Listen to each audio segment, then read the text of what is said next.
My name is Bruce Newlands. I'm the chair of the Inverclyde Shed, and we are filming today to talk about the difficulties that the sheds have faced during the lockdown. We locked down fairly early in the lockdown guidelines and found it quite difficult keeping in touch with all our members and keeping them connected. One of the things we did is we immediately started up a regular Zoom meeting where different members could log in from their own homes. We could have a blether over a cup of tea, sort out shed business, and really try and connect and really introduce ourselves to new members as well, because it gave new members an opportunity to perhaps come along without the kind of pressure of kind of just walking into the shed. That worked for quite a while. We called it the virtual shed, but we found that there was quite a gulf, particularly in some of the age groups. Some of the older members found it difficult to connect via the digital technology, and others just didn't have the habit of doing it, and others fell out of the habit of doing it. So we looked at another way, or hitting another demographic, which was the digital shed. In addition to the digital shed, what we did was develop our virtual shed to incorporate a carving club. So we found that the regular meetings were fine, but members were looking for things to do. So what we did is we got hold of carving kits, we got hold of some books and tutorials that would show people how to do things, and we handed them out to members that were interested.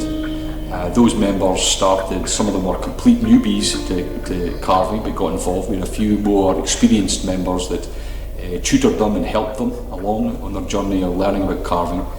And what we've now got is they talk regularly by WhatsApp, so they've got a kind of chat group where they swap notes, they spot bits of driftwood on the beach and they tell each other where the wood is so they can go and collect it.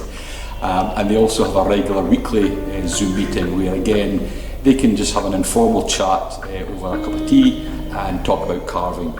And we found it's quite successful. It's attracted new members and it's kept older members connected, so it's been quite a successful thing. But again, the main challenge has been digital technology. That there's been a clear gulf, mainly to do with age and ability to kind of use IT and willingness to use the IT as well. And that's been difficult for us to bridge.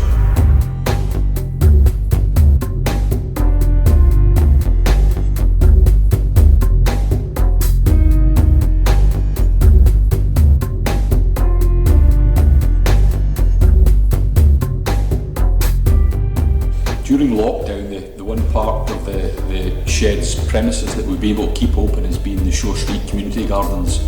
So it's provided a really useful external space for respite. We're next to a garden called the George Wiley Garden, and we've noticed that a lot of members of the public have been using that just for a bit of time out, a little bit of fresh air, a bit of exercise. It's dog walkers, so it's been a great way for the shed to keep a public face, to be facing the public and to be meeting the public and encouraging people to come and join us. The garden has also been productive in terms of the shed has used it to try and support vulnerable and elderly people by producing a weekly fresh harvest of vegetables that we deliver to elderly and sheltered homes.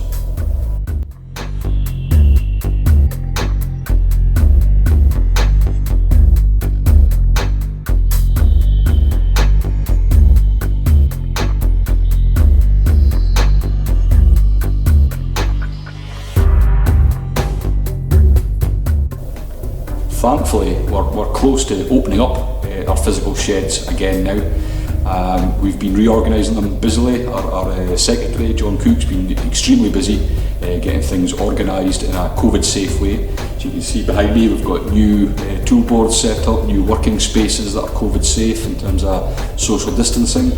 And as a board, we're looking at different ways to operate in a safe way. Probably will mean restricted numbers, and perhaps people giving us a heads up of when they're going to visit so we can manage numbers and supervisors as well. But we're all very excited that we're going to get back to some degree of normality in the coming weeks.